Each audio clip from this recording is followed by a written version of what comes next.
Hello bachcho, let's see this question. The question says which of the following is obtained by the distillation of petroleum, and the options are petrol, diesel, kerosene oil and all of these. So इस question में हमें बताना है कि petroleum की distillation से हमें कौन से products मिलते हैं.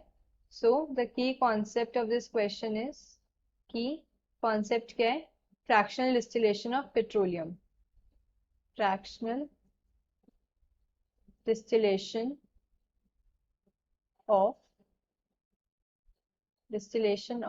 पेट्रोलियम. अब जो पेट्रोलियम है, जो क्रूड पेट्रोलियम होता है, वो क्या होता है, हमें जनरली जो ऑब्टेन करते हैं वो डार्क विशियस लिक्विड होते हैं जिसके अंदर बहुत सारी इम्प्योरिटीज होती हैं.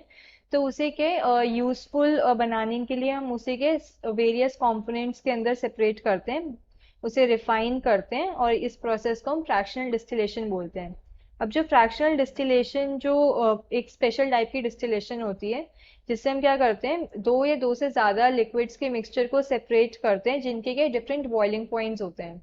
तो मैं इसको ऐसे लिख सकती हूँ कि ये जो फ्रैक्शनल डिस्टिलेशन है, it is a special type of distillation. It is a special type of is a special type of distillation जिसके अंदर क्या होता है, distillation designed to separate a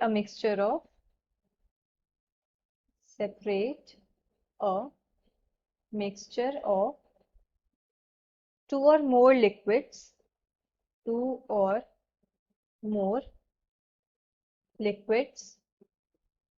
which tend to have different boiling points. Liquids having different boiling points.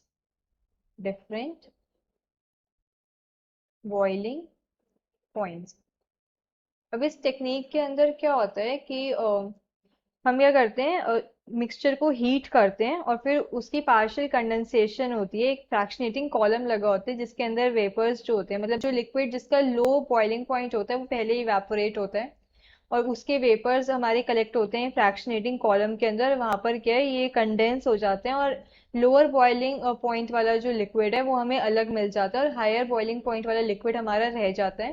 तो इस process को हम क्या है, फ्रैक्शनल डिस्टिलेशन बोलते हैं. नाउ क्वेश्चन के अंदर बोले हैं कि फ्रैक्शनल डिस्टिलेशन से हमें क्या मिलता है पेट्रोलियम की. तो जो हमें वेरियस प्रोडक्ट्स मिलते हैं उन्हें हम दो पार्ट्स में डिवाइड करते हैं, लाइक दो कैटेगरीज में डिवाइड करते हैं. तो हम देख सकते हैं जो दो कैटेगरीज होती हैं, जो पहली कैटेगरी जिन्हें हम एज अ जो प्रोडक्ट्स हैं जिन्हें हम फ्यूल की तरह यूज करते हैं वो होती है like petroleum products used as fuel. Petroleum products used as fuels. Fuel की तरह जिन्हें हम यूज करते हैं, पहली कैटेगरी वो होती है. और इसके अंदर आते हैं जैसे पेट्रोलियम गैस हो गई, लिक्विफाइड पेट्रोलियम गैस जिसे हम एलपीजी बोलते हैं, सिलेंडर्स जो हम यूज करते हैं. देन एक होता है gasoline, kerosene, diesel, fuel oil. ये सब क्या होते हैं, हमारे पेट्रोलियम प्रोडक्ट्स होते हैं जिन्हें हम फ्यूल की तरह यूज करते हैं.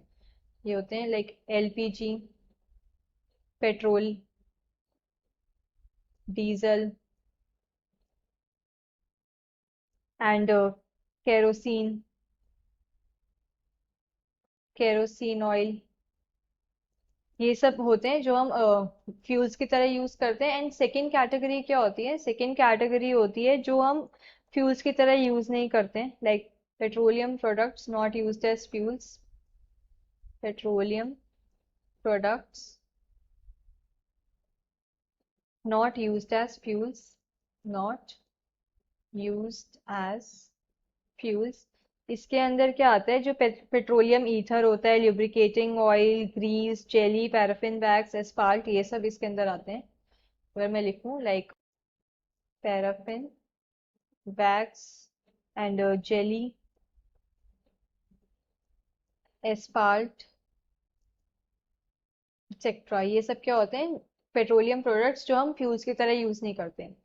तो ऑप्शंस में गिवन है petrol, diesel, kerosene oil and all of these. तो पेट्रोल, डीजल, केरोसिन ऑयल ये तीनों हमें क्या है, फ्रैक्शनल डिस्टिलेशन ऑफ पेट्रोलियम से मिलते हैं एज अ प्रोडक्ट. तो we can say the final answer is all of these.